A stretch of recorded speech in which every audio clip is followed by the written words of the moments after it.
Let's mic history को जानो।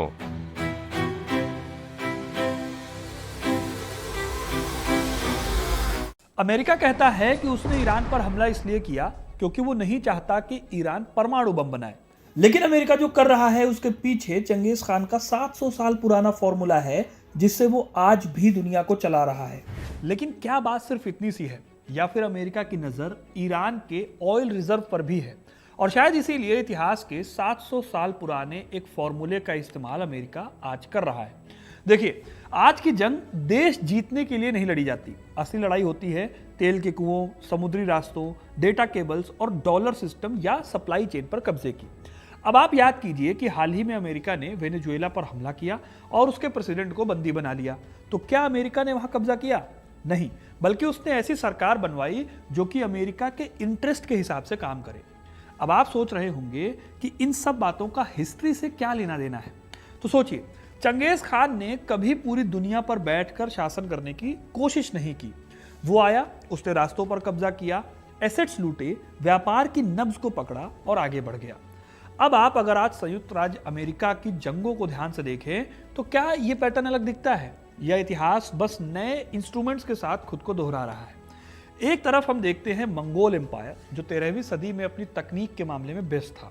वहीं आज 21वीं सदी का यूएसए भी सैटेलाइट और एयरक्राफ्ट कैरियर की ताकत के साथ सुपर पावर है पूरी दुनिया में। वीडियो को एंड तक जरूर देखना क्योंकि यहां सवाल कौन अच्छा और कौन बुरे का नहीं है। सवाल यह है कि क्या आधुनिक युद्ध असल में मंगोल मॉडल का अपग्रेडेड वर्जन है? सवाल तो यह भी बनता है कि क्या यह पॉसिबल है कि चंगेज खान की जो स्ट्रेटजीज हैं वो आज भी वॉशिंगटन के पावर कॉरिडोर्स में किसी ना किसी रूप में जिंदा है। चलिए आज इसी कंपैरिजन से डिकोड करते हैं कि कैसे चंगेज खान की पॉलिसीज और उसकी स्ट्रेटजीज आज तक जिंदा हैं और खास तौर पर यूएसए आज तक चाहे जाने अनजाने में या जानबूझकर उन्हें फॉलो कर रहा है।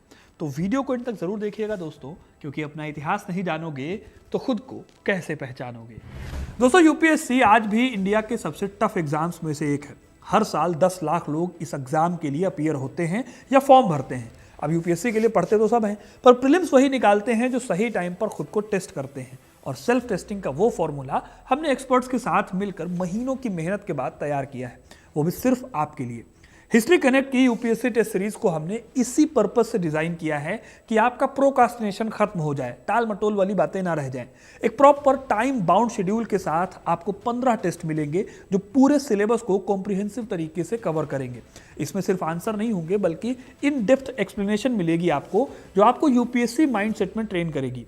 आपको पता है कि मैं अपने कंटेंट की क्वालिटी से कभी भी समझौता नहीं करता हूं और वही सीरियसनेस आपको इन टेस्ट पेपर्स में भी दिखेगी। अगर आप इस साल के प्रीलिम्स को लेकर सीरियस हैं और एग्जाम देना चाहते हैं तो इस टेस्ट सीरीज को मिस करना एक बड़ी गलती हो सकती है।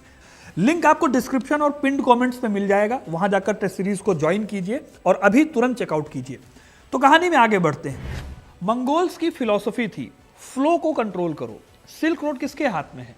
टैक्स किसके पास आएगा? काफिले जो है वो सुरक्षित हैं या नहीं? इन लोगों ने शहरों को सिर्फ इसलिए नहीं जीता कि वहां पर उन्हें अपने एम्पायर का झंडा फहराना है। उन्होंने उन रास्तों को जीता जिनसे मनी और इंफॉर्मेशन फ्लो करती थी। अब ये तो मंगोलिया की बात हो गई। आप अमेरिका को देखो, अमेरिका कहां मौजूद है? समुद्री चोक पॉइंट्स पर, ऑयल रूट्स पर, ग्लोबल बैंकिंग सिस्टम के सेंटर में, इंटरनेट के इंफ्रास्ट्रक्चर पर। हिस्टोरियन जैक वेदरफोर्ड ने अपनी किताब Genghis Khan and the making of the modern world में लिखा है कि मंगोलों ने पहली बार यूरेशिया को एक आर्थिक नेटवर्क में बदला। आज वही काम डिजिटल और फाइनेंशियल नेटवर्क्स के जरिए कौन कर रहा है? जाहिर सी बात है, यूएसए कर रहा है। मंगोलों में एक याम सिस्टम था। ये सिस्टम क्या था कि हर 25 से 40 किलोमीटर पर एक स्टेशन होता था, एक घोड़ा तैयार रहता था और एक मैसेंजर वहां पर हमेशा रेडी रहता था। 13वीं सेंचुरी में एक मैसेज 300 किलोमीटर की स्पीड से एक दिन में ट्रैवल करता था। यानी उस समय का ये हाई स्पीड इंटरनेट आप मान लो। आज की डेट में यही काम सैटेलाइट कर रहे हैं, ड्रोन कर रहे हैं और रियल टाइम सर्विलांस कर रहा है। पर मकसद वही है, दुनिया के किसी भी कोने में हलचल हो तो सेंटर तक तुरंत खबर पहुंच जाए। फर्क बस इतना है कि तब घोड़े दौड़ते थे और आज हम लोगों के पास डेटा पैकेट है। क्या आपने कभी सोचा है कि कैसे एक रेगिस्तानी खानाबदोश कबीला उस समय की सबसे बड़ी सभ्यताओं को भी अपने घुटने पर ले आया? इसे समझने के लिए आपको समझना होगा कि साल 1206 की कुरुलताई यानी मंगोलों की सभा में आखिर हुआ क्या था। इस सभा में मंगोलों के बड़े बड़े कबीलों ने तेमुजिन नाम के सरदार को अपना खान चुना और दुनिया ने उसे चंगेज खान के नाम से जाना।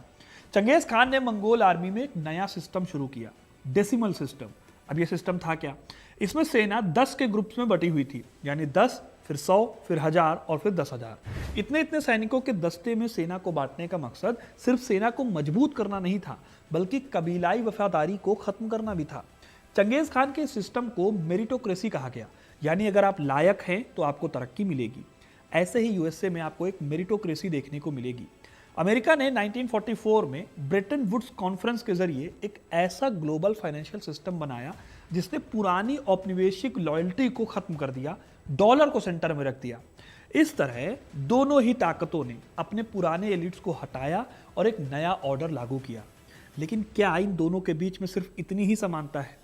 इन सब तरीकों से जो मैंने अभी आपको बताए हैं, इनमें क्या है कि आप एम्पायर पर कब्जा कर सकते हैं, उसे डिफेंड कर सकते हैं, लेकिन एम्पायर को बनाए रखने का काम इन सबसे अलग होता है। चंगेज खान के उत्तराधिकारियों को यही दिक्कत झेलनी पड़ी थी। आप बगदाद को जीत सकते हो, समरकंद और बुखारा पर हमला कर सकते हो, लेकिन वहां पर रहने के लिए, वहां की लैंग्वेज सीखने के लिए, वहां का टैक्स सिस्टम समझने के लिए यह सब कुछ कम टाइम में इम्पॉसिबल होता है। तो इस प्रॉब्लम का सोल्यूशन क्या था? सोल्यूशन एक ही था, इनडायरेक्ट रूल। मंगोल्स ने एक सिस्टम बनाया था जिसका नाम था दारूगाची और बशकाक। ये लोग ओवरसीयर्स होते थे, यानी एक तरह के ऑफिसर जो किसी जीते हुए रीजन में बैठते थे। लेकिन ये लोग यहाँ के डेली एडमिनिस्ट्रेशन को नहीं देखते थे, वो बस ये देखते थे कि मंगोल्स की ट्रिब्यूट टाइम पर आ रही है या नहीं, कहीं उनके खिलाफ कोई विद्रोह तो नहीं होने वाला। इसके अलावा जो बाकी सारे काम होते थे वो चंगेज खान के अंडर काम करने वाले लोकल राजा या प्रिंस करते थे। मंगोलों ने कमाल की स्ट्रेटजी अपनाई थी, डायरेक्ट शासन मत करो, एसेट्स पर निगरानी रखो, वही इंपॉर्टेंट है। रशिया में लोकल राजकुमारों को इन्होंने रहने दिया। इनसे कहा गया कि तुम बस राज करो और टैक्स दो। इसमें भी जो लोग ज्यादा वफादार होते थे उन्हें ज्यादा ताकत मिलती थी। पर्शिया में लोकल एडमिनिस्ट्रेटर होते थे। चाइना में जो प्रशासनिक ढांचा पुराना वाला था उसको इन्होंने छुआ तक नहीं। इनडायरेक्ट रूल का ही ये तरीका था जिसने चंगेज खान को बिना बहुत दूर जाए लाखों स्क्वायर किलोमीटर जमीन का मालिक बना दिया। यानी बिना झंडा फहराए आपने एक इनडायरेक्ट कंट्रोल कर लिया। अब आज का हाल देखिए, 1953 में ईरान को देखिए, मोहम्मद मोसादगे हटाए गए, ऑपरेशन के जरिए सत्ता बदल दी गई। 2003 में इराक में भी यही होता है, सद्दाम हुसैन को हटा दिया जाता है। कहीं भी डायरेक्ट कॉलोनी नहीं बनाई गई। लेकिन क्या ऐसी पावर स्ट्रक्चर बनी जो रणनीतिक एसेट्स को सुरक्षित रखे? क्या ये दारूगाची मॉडल का आधुनिक रूप नहीं है? कमेंट में जरूर बताना। अब अगर पैटर्न देखो तो यहाँ कोई डायरेक्ट कब्जे वाली बात नहीं आती, बल्कि तख्ता पलट करा के एक फ्रेंडली गवर्नमेंट को इंस्टॉल करने की ट्रिक दिखेगी। इस सरकार को फिर एड दिया जाता है, इंटेलिजेंस शेयर की जाती है, ट्रीटीज दी जाती है, और फिर वो सरकार जो है वो वहाँ पर काम करेगी और यूएसए के फेवर में रहेगी। एक सबसे बड़ी जो प्रॉब्लम आती है वो ये आती है कि ज़्यादातर लोगों को लगता है कि मंगोल सिर्फ लुटेरे थे। ये एक आधा सच है। उन्होंने ऑर्थोडॉक्स साझेदारी मॉडल बनाया। एलीट इन लोगों को पूंजी देते थे, व्यापारी व्यापार करते थे, और जो प्रॉफिट होता था वो आपस में बांटा जाता था। 1260 से लेकर 1360 के बीच में ये सिस्टम चला और इसे पैक्स मंगोलिका कहा गया। इस दौरान जो सिल्क रोड है वो मंगोलों की वजह से सबसे ज़्यादा सेफ था। अब आप आज की डेट में उठाकर देखो, 1944 में ब्रिटेन वुड्स सम्मेलन होता है, डॉलर रिजर्व करेंसी बन जाती है। 1971 में निक्सन शॉक दिया जाता है पूरी दुनिया को। इस दौरान सोने से डॉलर का जो रिलेशन था उसको पूरी तरह से खत्म कर दिया जाता है, और आगे चल के 1973 में पेट्रो डॉलर सिस्टम लाया जाता है। पेट्रो डॉलर सिस्टम का मतलब यह है कि अब अगर किसी देश को तेल चाहिए तो उसे डॉलर लाने होंगे। डॉलर के लिए अमेरिकी फाइनेंशियल सिस्टम चाहिए। मंगोल टैक्स को सेंटर की ओर मोड़ते थे, और आज जो फाइनेंस का फ्लो है वो किस ओर मुड़ता है? कहीं पर भी आप देखोगे तो हर जगह आपको डॉलर देखने को मिलेगा। और ध्यान से आप देखो तो ये सिस्टम जो है अमेरिका का, ये मंगोल्स के दारूगाची सिस्टम से बहुत अलग नहीं है। इससे भी बड़ी बात यह है कि चंगेज खान ने जब ख्वारिज़म साम्राज्य पर हमला किया तो उसने केवल शहरों को बर्बाद नहीं किया, यहाँ पर उसने उन कारीगरों, इंजीनियर्स और विद्वानों को बचा लिया जो आगे चलकर मंगोल प्रशासन की रीढ़ बने। पर्शिया के जो प्रशासक थे इन्होंने चाइना में काम किया, और चाइना के गन पाउडर ने यूरोप के बड़ी बड़ी दीवारों को ढहा दिया। या आप ऐसे समझो कि टैलेंट का क्रॉस पॉलिनेशन हो रहा था, जिसने मंगोलों को एक बर्बर कबीले से एक ग्लोबल एडमिनिस्ट्रेटर में बदल दिया। ठीक ऐसे ही अगर आप अमेरिका के इतिहास में देखो तो अमेरिका भी दुनिया भर के बेहतरीन दिमागों को ब्रेन ड्रेन के जरिए अपनी ओर खींचता है। एग्जाम्पल के लिए आप सिलिकॉन वैली को देख लो।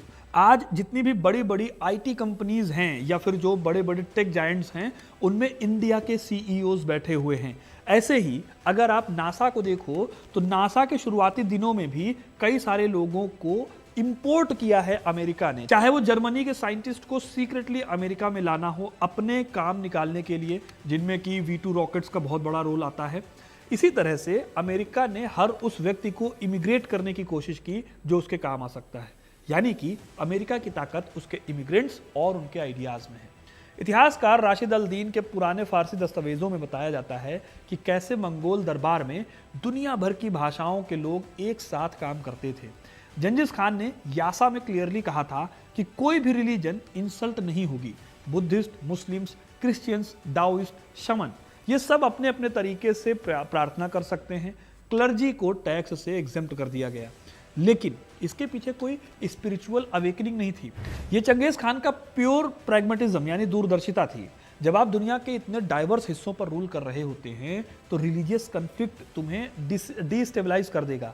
टॉलरेंस एक मैनेजमेंट टूल की तरह काम करता है। अगर आप टॉलरेंट हैं तो आप इतनी सारी डाइवर्सिटी को एक साथ कंट्रोल कर सकते हैं। ये बात आप इंडिया के कॉन्टेक्स्ट पे भी देख सकते हैं। हिस्टोरियन गियर लुंडस्टैड ने अमेरिका के इम्पैक्ट को एम्पायर बाय इन्विटेशन कहा है। उनका मानना है कि यूरोप और दूसरे देशों ने सोवियत संघ के डर से खुद अपने हाथों से अमेरिका को अपनी सेफ्टी का जिम्मा सौंपा। मंगोलों के साथ भी कुछ ऐसा ही हुआ। सिल्क रोड के जो ट्रेडर्स थे वो डाकुओं और अराजकता की बजाय मंगोलों के कड़े कानूनों और टैक्स को एक्सेप्ट करना बेहतर समझ रहे थे। सेफ्टी के बदले ऑटोनॉमी का ये जो सौदा है ये आपको दोनों जगहों पर देखने को मिल जाएगा, चाहे वो मंगोलियन एम्पायर हो या फिर आज अमेरिका हो। पॉलिटिकल साइंटिस्ट काल्मर जॉनसन ने इसे एम्पायर ऑफ बेसिस कहा। गियर लंडस्टैंड ने कहा एम्पायर बाय इन्विटेशन, यानी जब खुद देश अमेरिका को बुलाते हैं। अब दोस्तों, इस पूरे हिस्टोरिकल जर्नी में हमने देखा कि सत्ता केवल आर्मी के बल पर नहीं चलती बल्कि एक सिस्टम के बल पर टिकती है। मंगोलों ने जो यम नेटवर्क बनाया उसने जानकारी की ताकत को साबित किया। अमेरिका ने जो डिजिटल और फाइनेंशियल नेटवर्क बनाया उसने इकोनॉमिक इंडिपेंडेंस को एक हथियार बनाया। लेकिन दोनों का अंत एक ही मोड़ पर आकर रुकता है, बहुत ज़्यादा विस्तार और इंटरनल क्राइसिस। इतिहास की ये समानताएं हमें चेतावनी भी देती हैं कि जो सिस्टम जितना ज़्यादा जटिल और बड़ा होता है उसके गिरने की संभावना भी उतनी ही भयानक होती है।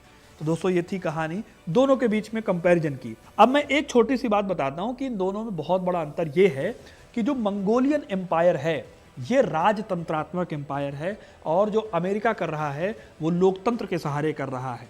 तो सबसे बड़ी समानता ये आती है कि जो डोनाल्ड ट्रंप आज कर रहे हैं या फिर जो भी अमेरिका के थ्रू आज दुनिया भर में चीज़ें हो रही हैं उसको कल को पलटा जा सकता है, वहाँ सरकार बदली जा सकती है हर 4 साल में। लेकिन चंगेज़ खान के दौर में ये कर पाना बहुत मुश्किल काम होता था क्योंकि वहाँ पर डायनेस्टी रूल था। चंगेज़ खान के पास अराजकता फैलाने का पूरा अधिकार था। अमेरिका जो आज कर रहा है उसको कोई भी सरकार आके बदल सकती है। फॉर एग्जाम्पल, जब द्वितीय विश्व युद्ध खत्म हुआ तो जो ब्रिटेन के प्रधानमंत्री थे विंस्टन चर्चिल, उन्होंने कहा कि हम अब यूरोप में ब्रिटेन के नाम को रोशन करेंगे।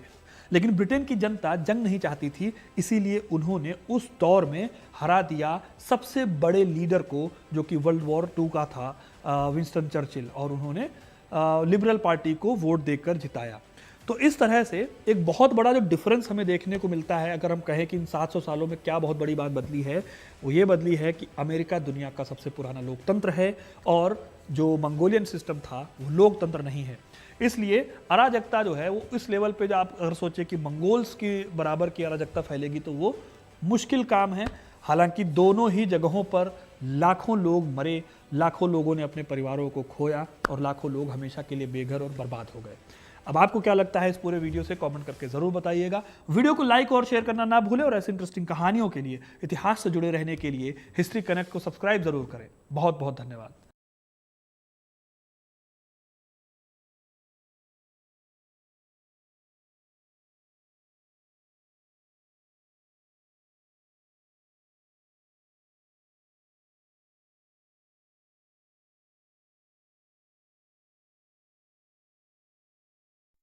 आप सुन रहे थे let's mind more than radio.